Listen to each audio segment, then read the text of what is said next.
আল্লামা শিবলি রাহিমাহুল্লাহ বলতেছিলেন, আমি দেখি এই সুন্দর যুবক এত চমৎকার করে দাঁড়ায় দাঁড়ায় নামাজ পড়তেছিল। তারা নামাজ কোরআন তেলাওয়াত করতেছিল আর কাঁদতেছিল। তার কান্না দেখে, তার নামাজের হালত দেখে আমি আশ্চর্য হয়ে গেলাম।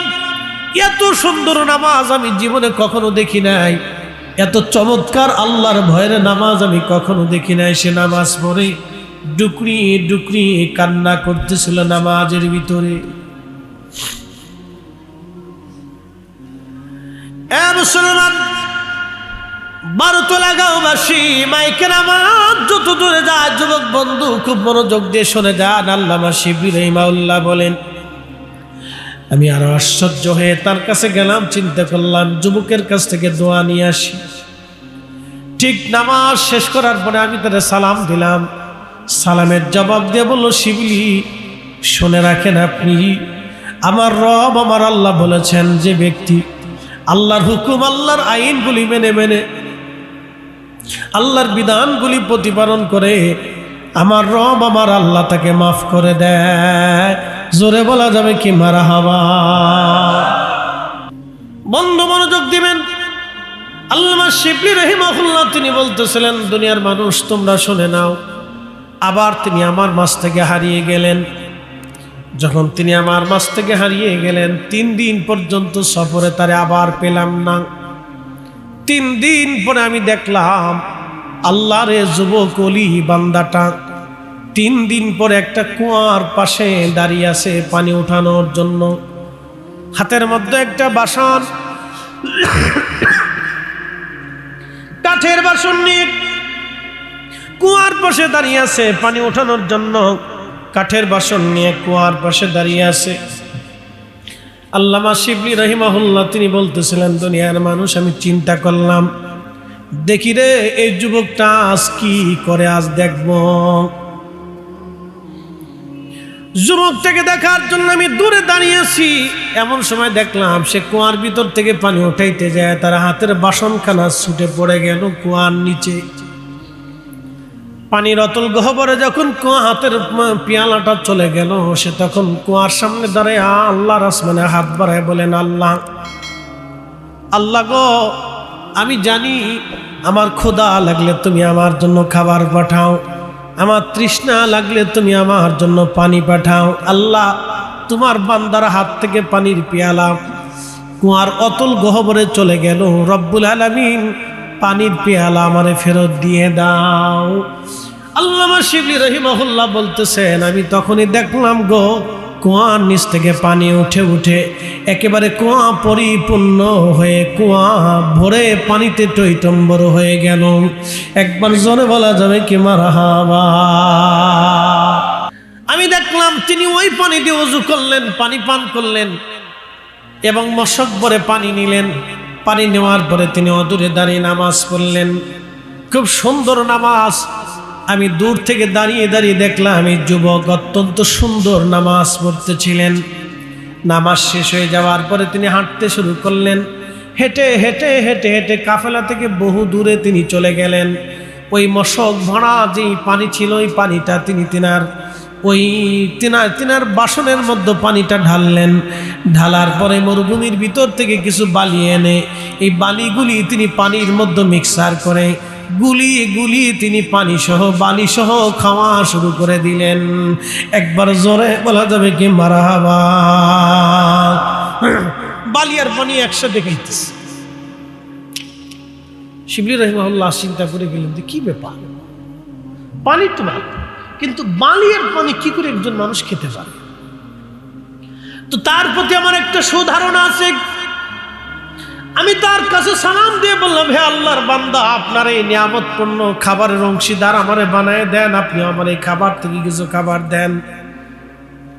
হযরতে আল্লামা শিবলি নুমানী রাহমাতুল্লাহর দিকে খাবারের বাসনখানা দিয়ে বলেন, হে আল্লাহর বান্দা গ্রহণ করেন।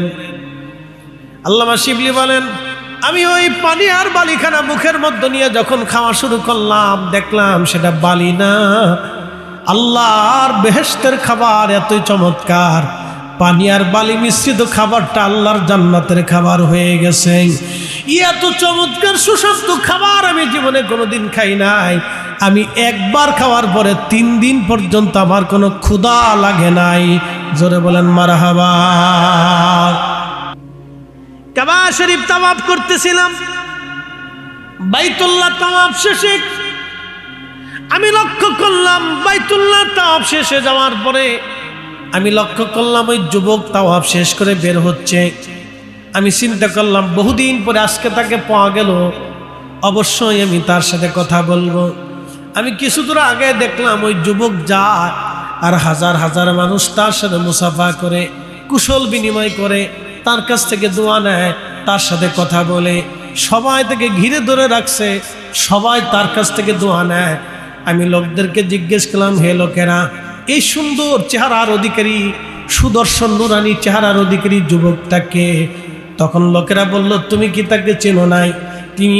তিনি সেই ব্যক্তি যার পিতার নাম হযরত ইমাম জাফর সাদেক, তার পিতার নাম ইমাম মোহাম্মদ বাকের, তার পিতার নাম হযরত ইমাম জয়নুল আবেদিন, তার পিতার নাম হযরত ইমাম হুসাইন, তার পিতার নাম হযরত শেরে খুদা আলী, তিনার স্ত্রীর নাম হযরতে ফাতিমাতুজ জাহরা, তিনার পিতার নাম রহমাতুল লিল আলামিন। একবার জোরে বলা যাবে কি মারহাবা? তিনি হযরত আল্লাহ রাসূলের আওলাদ হযরত ফাতিমা, ফাতিমার আওলাদ ইমাম হুসাইন, হুসাইনের আওলাদ ইমাম জয়নুল আবেদিন, তিনার আওলাদ হযরত ইমাম মুহাম্মদ বাকির, তিনার আওলাদ ইমাম হযরত ইমাম জাফর সাদিক, তিনার আওলাদ ইমাম মুসা কাযিম। তিনি বতুলের রাসূল, আওলাদের রাসূল, রাসূলের বংশধর, নবীর রক্ত। তিনি মুসা কাযিম, তিনি আল্লাহর রাসূলের বংশধর। তিনি সেই যুবক নুরানি চেহারার অধিকারী, সেই যুবক আহলে বাইতে রাসূল। জোরে বলেন মারহাবা। আমি একজন রাসূলের আহলে বাইতে রাসূলের কারামত সম্পর্কে আপনাদেরকে জানাইলাম, তাদের মর্যাদা নিয়ে জানাইলাম, আল্লাহ তাদেরকে কিভাবে সম্মান দিয়েছিলেন। তখন হযরত শিবলি রাহিমাহুল্লাহ বলতেছিলেন, আহা, আমি তাকে পেলেও পেলাম না, অথচ ইরাকের মানুষ তাকে চিনল না। হেরেমে আসার পরে হাজার হাজার হাজিরা তাকে চিনে। ওই সফরের সময় আমি তাকে চিনতেই পারলাম না। তিনি আহলে বাইতে রাসূল, যদি তারা চিনতেই পারতাম তাহলে অবশ্যই তাকে ধরতাম, তার কাছ থেকে কিছু নিতাম, আল্লাহর নিয়ামত এবং দোয়া। এরা দোয়া করবে, আল্লাহর আসমানে কবুল হয়ে যাবে, তারা দোয়া করবে, কবুল হয়ে যাবে। কিয়ামত পর্যন্ত এই বেলায়েতের দরজা কিয়ামত পর্যন্ত খোলা থাকবে। এই জন্য জমিন কখনো অলি শূন্য হবে না, অলি শূন্য হবে না।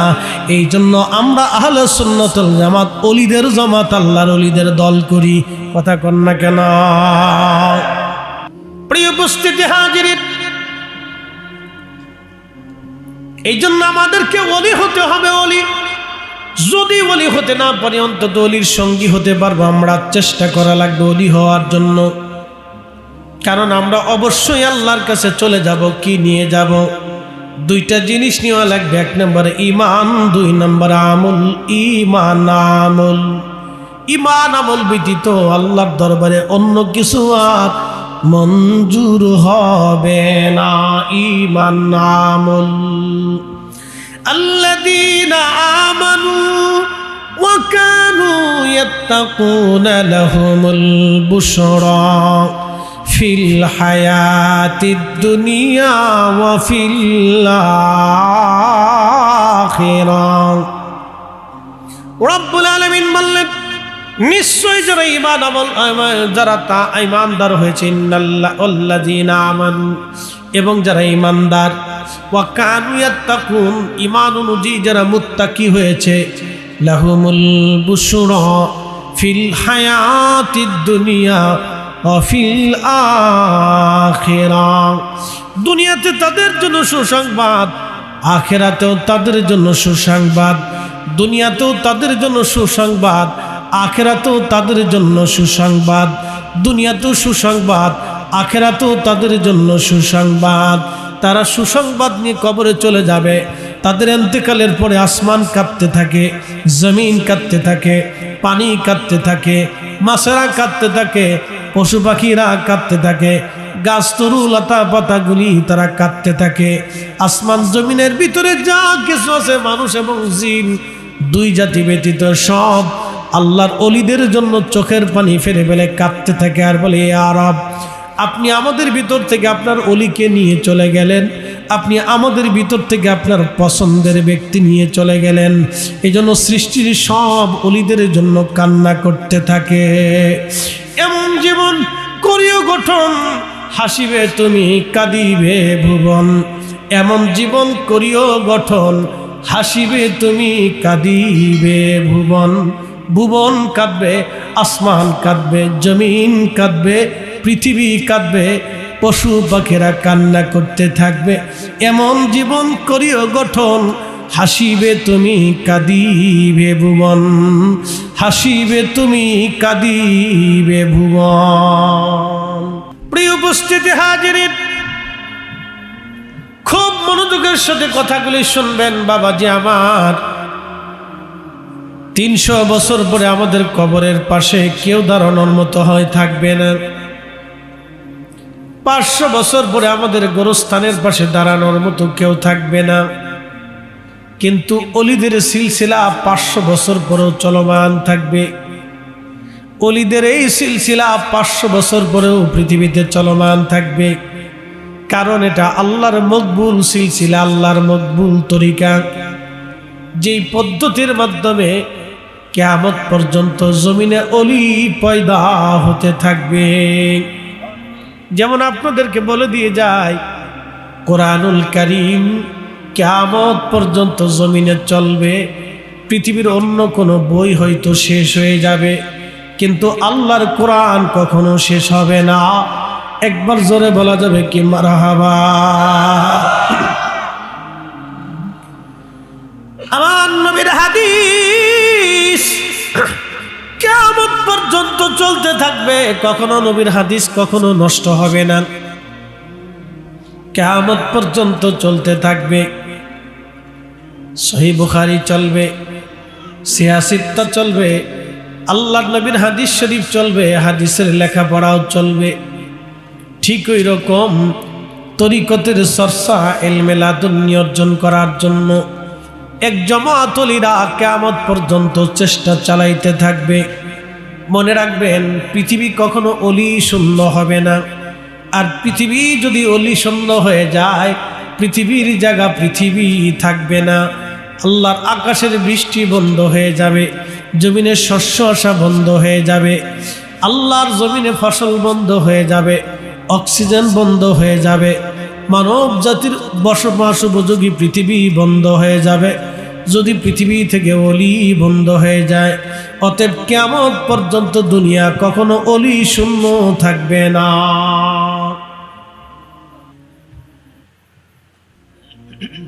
কুমিল্লাবাসী মনোযোগ দিয়ে শুনে যাবেন, এই জন্য পৃথিবী কখনো অলি শূন্য হবে না। আদম শফিউল্লাহ থেকে এই পর্যন্ত দুনিয়া কখনো অলি শূন্য হয় নাই। নবীদের জমানায় অলিরা ছিল, এবং এখন নবীদের জমানা শেষ হয়ে গেছে, বেলায়েতের জমানা চালু। কিয়ামত পর্যন্ত বেলায়েতের জমানা চলবে, কখনো অলিদের দরজা বন্ধ হবে না, অলির দরজা চলমান থাকবে, চলমান থাকবে।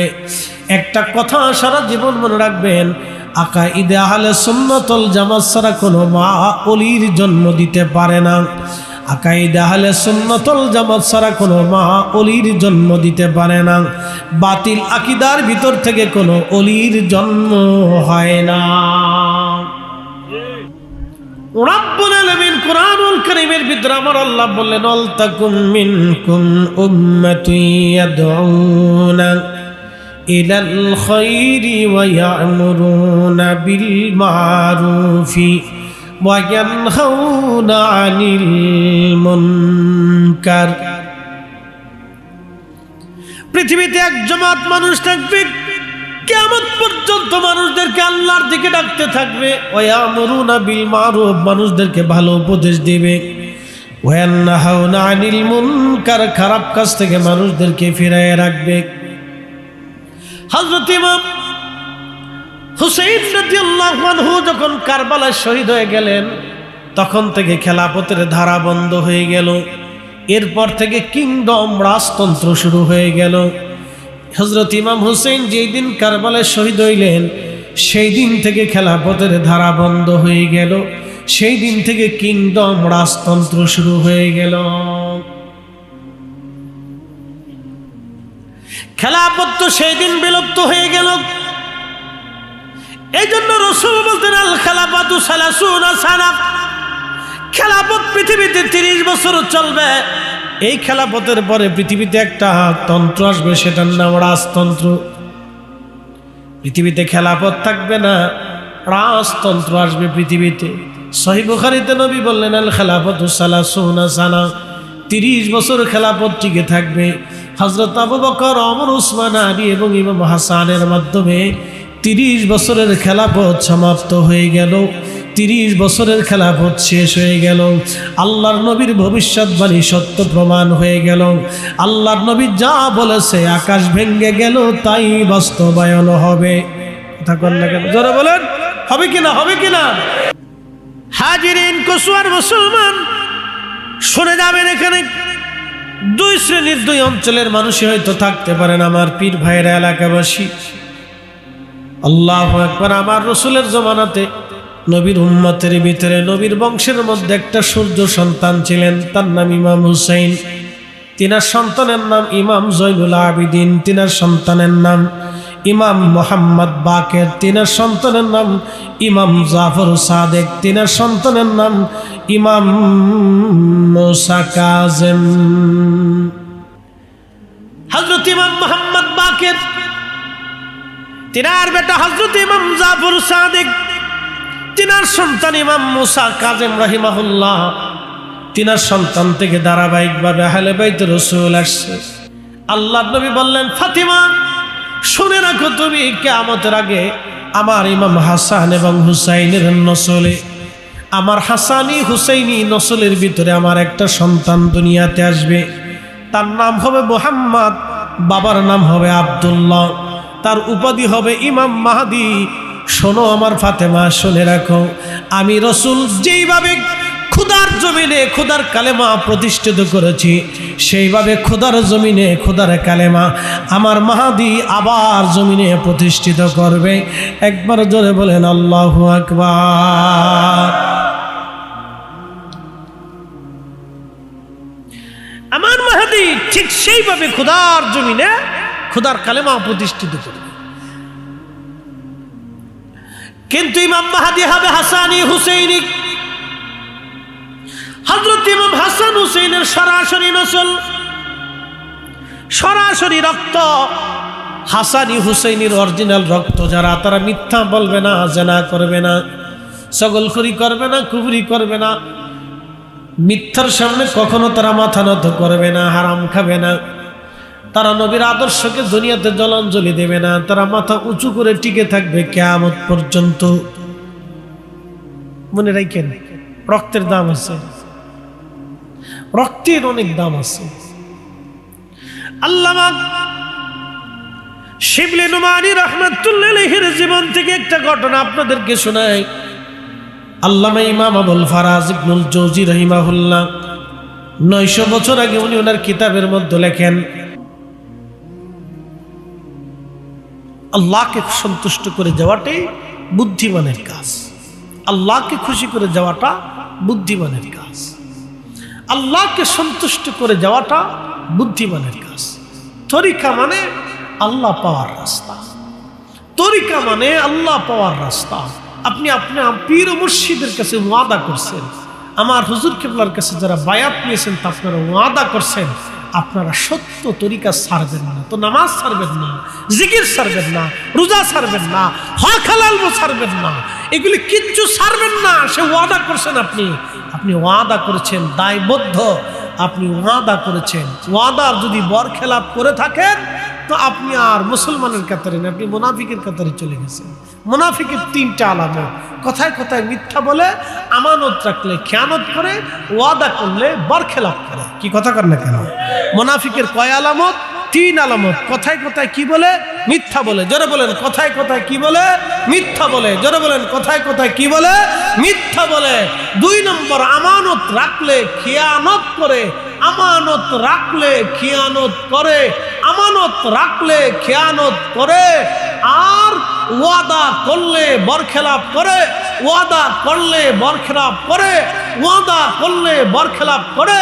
মুনাফিকের 3 আলামত, মুনাফিকের 3 আলামত হিসাব করলে বাংলাদেশে মুসলমান খুঁজে পাওয়া মুশকিল।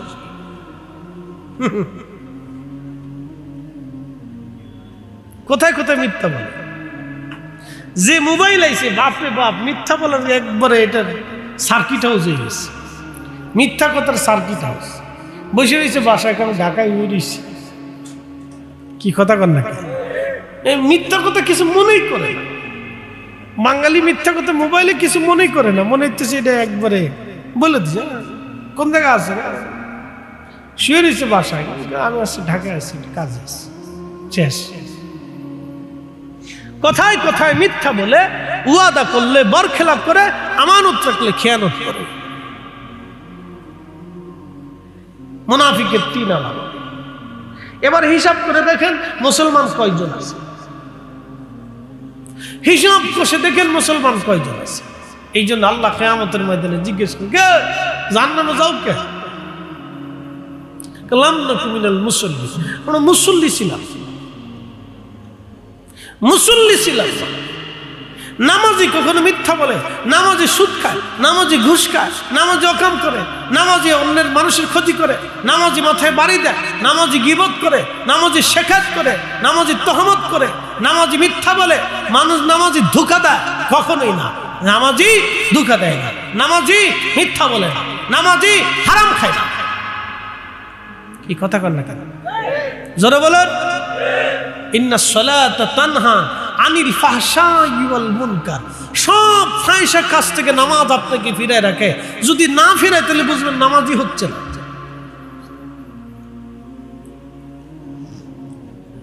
নামাজ হচ্ছে না। এই জন্য আপনাকে নামাজি হতে হবে, নামাজি হতে হবে আপনাকে, নামাজি নামাজি নামাজি নামাজি নামাজি হতে হবে আপনাকে, নামাজি নামাজি হওয়া প্রয়োজন, বড় নামাজি। নামাজি লাম নাকু মিনাল মুসাল্লিন, অবশ্যই মুসল্লিদের অন্তর্ভুক্ত হওয়া লাগবে। মুসল্লি না হলে বিপদ, মুসল্লি না হলে বিপদ। আগের জমানায় মুসলমান ছিল মুসল্লি। আহা, ফরিদ সাহেবের পাগড়ি বড় চমৎকার, সিরাজি সাহেবের পাগড়ি জুব্বা বড় সুন্দর। আর আগের যুগের পাগড়ি ছিল, আগের যুগের টুপি ছিল, মাথায় সরষের তেল ব্যবহার করতো তারা। মাথায় কি তেল দিত? সরিষের তেল। টুপি মাথায় দেওয়ার কারণে এই টুপি কালা হইতে হইতে তিলে পড়তে পড়তে তিলে পড়ে গেছে, মাথার এক কোণে টুপি পরে থাকছে। তাদের টুপি ছিল কম দামি, কিন্তু ইমান ছিল বড় মজবুত দামি। কি জোরে বলেন? ইমান কি ছিল? বড় মজবুত দামি ইমান ছিল। ওরে আপনারা বুঝাই, আর একটু পরিষ্কার মতো বুঝাই। আগের যুগের মুসল্লি আর বর্তমান যুগের মুসল্লির ভিতরে তফাৎ কত একটু ভালো করে বুঝাই। 3 গ্রাম মিলে একটা মসজিদ ছিল, ছিল না এরকম? অথবা সারা বিরাট বড় এক গ্রামে একটা মসজিদ ছিল। মসজিদের যিনি মুন্সি সাহেব, আপনাদের কুমিল্লাতে কি বলতো জানি না, আমাদের ফরিদপুরে বলতো মুন্সি মৌলভী সাহেব বলতো, মোল্লা সাহেব বলতো। অনেক জায়গায় মৌলভী সাহেব বলতো, অনেক জায়গায় মোল্লা বলতো, অনেক জায়গা মিয়া সাহেব বলতো, সিলেটে মিয়া সাহেব বলতো, বিভিন্ন জায়গায় বিভিন্ন নাম উপাধি। আপনাদের কুমিল্লার একজন হুজুর ছিলেন আমাদের, আমরা মৌলভী সাহেব হুজুর বলতাম। আল্লাহু আকবার, বড় কাট্টা সুন্নি ছিলেন। তার সেই সুন্নিয়তের খেদমত এখনো আমাদের গ্রামে জিন্দা। আল্লাহু আকবার বলেন না, না জোরে বলেন আল্লাহু আকবার। এবং খুব আমল আবেদ লোক ছিলেন। জীবনের শেষ সময় পর্যন্ত আমাদেরকে শিখিয়েছেন। আমার আব্বাকে কোরআন শিখিয়েছেন, আমাকেও কোরআন শিখিয়েছেন। এবার বুঝেন আপনি তার বয়স কত। আমরা মৌলভী সাহেব বলতাম, বাড়িতে কোনো কিছু রান্না হলে ওনাকে না দিয়ে আমাদের গ্রামের কেউ খাবার খাইত না। মারহাবা কর। এত সম্মান করতো মানুষটাকে, এত সম্মান করত। কিন্তু তার জীবনের একটা আদত ছিল, কোন বাড়ির মহিলা বেপরদায় রাস্তায় বেরোইলে ওই বাড়িতে মৌলভী সাহেব খাবার খাইত না। আল্লাহু আকবার। না না হয় না, আরো জোরে বলেন, জোরে বলেন, আরো জোরে বলেন। এরকম আসেনি? শেষ।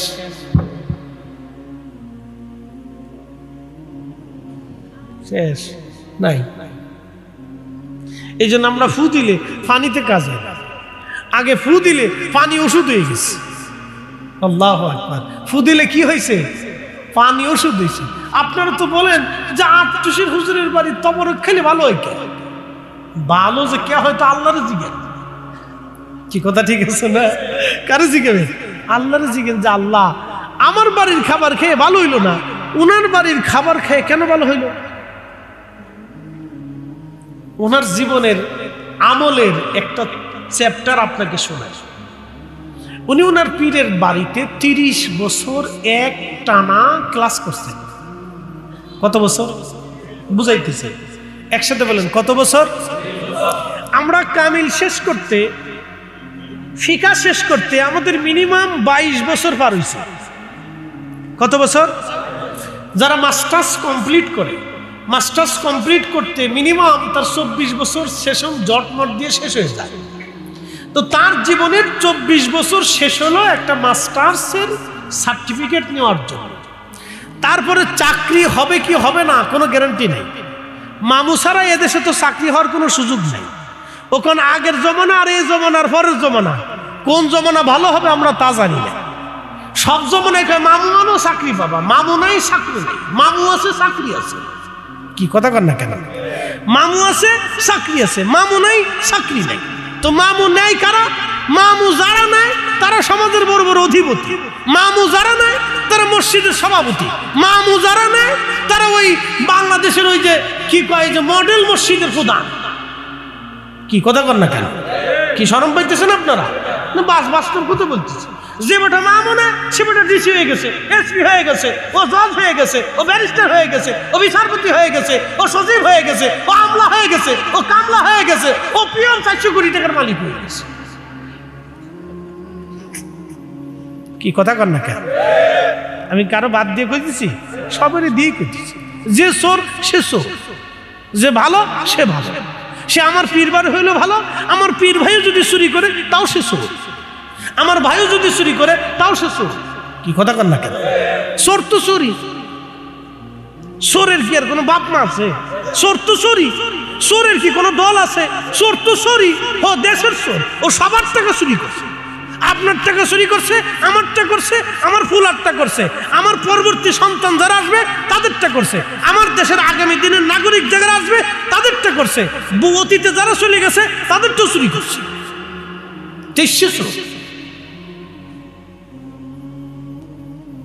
খুব মনোযোগ দেন, মন খারাপ করার কথা না, আমি বোঝার জন্য বলতেছি। ভালো মন্দ দিয়েই দুনিয়া, ও আসে থাকবে, কি করার আছে। কিন্তু যারা চুরি করে তারা বুঝে না যে দুনিয়াটা অল্প সময়ের জন্য, বুঝে না। তো প্রিয় উপস্থিতি, 30 বছর ক্লাস করলেন আপনি, 24 বছর ক্লাস করে একটা সার্টিফিকেট পাইছেন। আমার পীর মুর্শিদ 30 বছর তার পীরের দরবারে তার টিচারের কাছে ক্লাস করছে, শিক্ষকের কাছে, তার মুর্শিদের কাছে, তার শাইখের কাছে 30 বছর ক্লাস করছে। 30 বছরের ক্লাসে এক ওয়াক্ত নামাজ কোনোদিন কাজা হয়। 30 বছরের ক্লাসে সারা 24 ঘন্টায় এক বেলার উপরে 2 বেলা খাবার কোনোদিন জুটে নাই। 30 বছরের ক্লাসে অর্ধ চামচের বিপরীতে 1 চামচ খাবার কোনোদিন তার নসিবে হয় নাই। 30 বছরের জীবনে একটা মিথ্যা কখনো বলতে পারে নাই। 30 বছরের জীবনে একটা ফায়সা কথা কখনো বলতে পারে নাই। 30 বছরের জীবনে একটু হারাম খাবার তার পেটের মধ্যে ঢুকাইতে পারে নাই। এবার বুঝেন, তার দোয়া কবুল হবে না তো আমারটা হবে নাকি?